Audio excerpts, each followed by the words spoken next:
আমি প্রিংপং এর অবস্থাও প্রচণ্ড খারাপ, তাই তাকে আমি পানি খাওয়াচ্ছি। কুরুপ্পাতা থেকে বুলাইপাড়ার পথে যে ট্রেকিংটা, এখানে প্রপারলি অত একটা কষ্ট নাই, কিন্তু বড় একটা পাহাড় থেকে নামতে হয়। এই পাহাড়টা খুব ডেঞ্জারাস।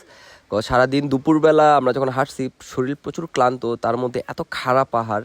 এখানে এতটাই খাড়া যে মাটির পা দিলে স্লিপ করে পড়ে যাবেন, তাই এখানকার স্থানীয় মানুষ যারা হাঁটা চলা করার জন্য তারা লোহা দিয়ে সিঁড়ি বানিয়ে দিছে, যেন এখানে হাঁটাচলা করতে রিস্ক না হয়, পড়ে না যায়। পাহাড় থেকে যখন পানি নামে সেই পানিগুলা ঝিরি সৃষ্টি করে। এখানে খুব কিছু ডেঞ্জারাস ঝিরি আছে, যে ঝিরিগুলা উপর দিয়ে কাঠ কাইটা দিয়ে রাখছে যেন মানুষ যাতায়াত করতে পারে। যেহেতু আমরা 2টার থেকে ট্রেকিং শুরু করছি, তাই আমাদের বুলাইপাড়া আস্তে আস্তে প্রায় রাত্র হয়ে গেছে। আমরা প্রায় বুলাইপাড়ার কাছে। ইন্টারেস্টিং একটা ব্যাপার হচ্ছে, আমরা যখন বুলাইপাড়া আইসা পৌঁছাই তখন প্রায় সন্ধ্যা হয়ে গেছে। আর বুলাইপাড়া আইসা দেখি এখানকার উপজাতিদের একটা অনুষ্ঠান হচ্ছে। এই অনুষ্ঠানটার নাম হচ্ছে গরু মারা অনুষ্ঠান।